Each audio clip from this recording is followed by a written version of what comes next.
Senhor presidente, senhoras e senhores deputados e deputadas, venho a essa tribuna para fazer uma homenagem a muitas e muitos que foram decisivos para que a gente hoje tivesse um pouco do convívio com a democracia. Venho a essa tribuna fazer uma homenagem àqueles que não puderam conviver na democracia ou lutar pela democracia dentro das regras democráticas. Porque na luta, na ditadura civil-militar, perderam suas vidas. Foram torturados, mortos e desaparecidos. É fundamental termos memória. Nós não queremos esquecer o que aconteceu. Nós temos direito à memória. Nós temos direito a saber o que aconteceu para que a gente não corramos o risco de repetirmos os erros. Deputado Paulo Ramos, o que nós assistimos no domingo passado, no Congresso Nacional, as vísceras apodrecidas e expostas de um Congresso que a população se assustou ao conhecer, mostrando o quanto as falas eram direcionadas a algo absolutamente privado, as suas famílias, os seus territórios de currais eleitorais e, ao mesmo tempo, aquilo que transcendia, o seu Deus. Entre aquilo que transcende e o local mais específico, nada. Nada de republicano. Mas no meio daquilo que surge daquelas trevas congressuais que tem no Eduardo Cunha sua imagem e semelhança, não é à toa que uma figura como Eduardo Cunha é presidente de um congresso daquele. Faz sentido pelo que assistimos no domingo. É um processo cíclico de produção de analfabetismo político, de construção de guetos eleitorais e de podridão política. É uma grande ameaça à própria democracia. Precisamos debater isso profundamente. Mas o que é inaceitável, isso supera, senhoras e senhores, qualquer debate entre oposição e situação. Isso supera qualquer debate entre a direita e a esquerda. É inaceitável que um membro do Congresso faça uma homenagem à tortura, faça uma homenagem à ditadura civil-militar. Porque se esse Congresso está aberto, se esse Congresso funciona, mesmo que para aquilo que a gente pode não concordar, mesmo que a gente denuncie golpe, mesmo que para que esse debate seja possível, muita gente morreu, muita gente foi torturada. É inconcebível, é crime ir para um microfone no Congresso Nacional para defender um dos maiores símbolos da tortura, que é o Coronel Ustra. Isso foi feito domingo, ao vivo. Isso é um desrespeito, não só à memória dos nossos mortos, isso é um desrespeito a todos que acreditam na democracia. Isso não pode ser tolerado. Isso não está no limite do possível. Isso extrapola qualquer divergência política. É necessário que todas as lideranças de todos os partidos falem sobre isso. Esse não é um debate que tenha que ser somente da esquerda. Faço um apelo aos deputados de outros partidos que se pronunciem sobre isso. Não é possível se calar. Não é possível. Porque nesse caso, a conivência é muito perigosa. E sei que não tem a conivência da ampla maioria dos partidos, porque não pode. Eu quero ler um pequeno trecho que, mais do que qualquer palavra minha, responde à minha indignação. Palavras de Amelinha Teles.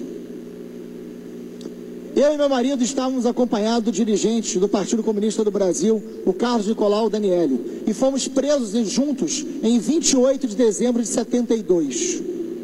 Nós fomos testemunhas oculares do assassinato do Danielli.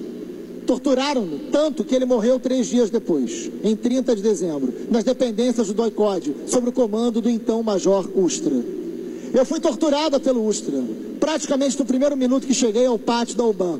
Vendo o Danielli sendo espancado, levando chutes já ali no pátio, o César, seu marido, seu companheiro, sendo torturado, eu falei alguma coisa no sentido de fazer um apelo que não era possível tratar um ser humano daquela forma. Ele, com as costas na mão, me deu um safanão no rosto, me jogando no chão, gritando: foda-se.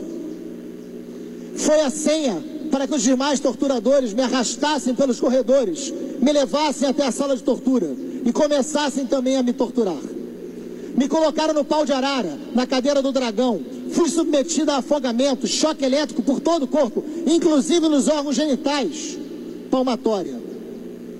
O Ustra foi buscar então os meus filhos e a minha irmã na nossa casa.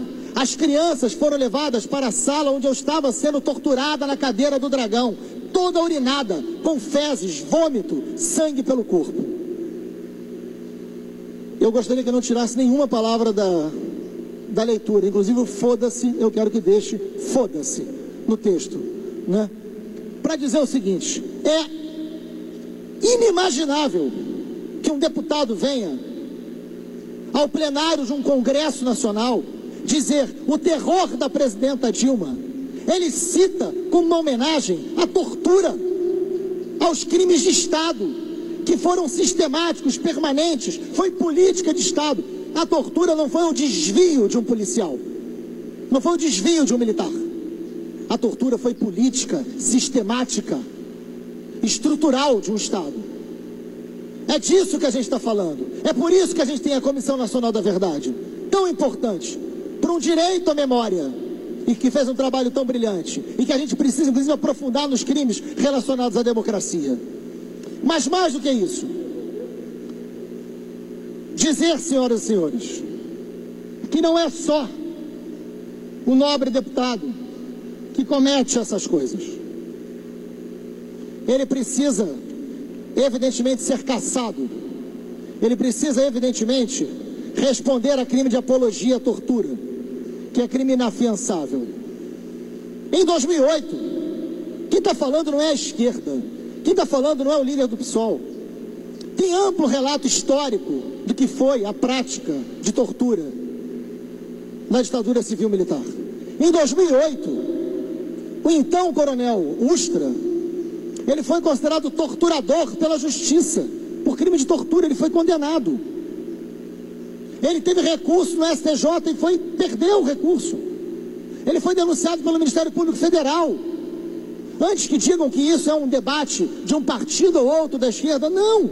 A justiça o condenou como torturador. É isso. Ele faleceu já, o coronel Ustra, de câncer, mas a sua família teve direito de enterrá-lo, teve direito ao corpo, como toda a família tinha que ter, mas as vítimas do Ustra não puderam enterrar e ter todo o direito à dor pelas práticas de tortura criminosas desse coronel, lembrado por um deputado em pleno Congresso Nacional. É uma lástima que o deputado Bolsonaro represente esse tipo de coisa. Eu tenho amplo respeito pela divergência e pela diferença política. Não é disso que trata. Todos sabem o quanto bom debate político é feito nessa casa. Por quem é a oposição, por quem é a situação, não é disso que está se falando. Está se falando de alguém que começa a sua fala, elogiando o então presidente Eduardo Cunha, dizendo que ele entra para a história, mostrando ali a sua identidade com o presidente daquela casa. E depois elogia, dizendo que é o terror da presidente Dilma. Quem de nós, em sã consciência, pode achar que isso é aceitável?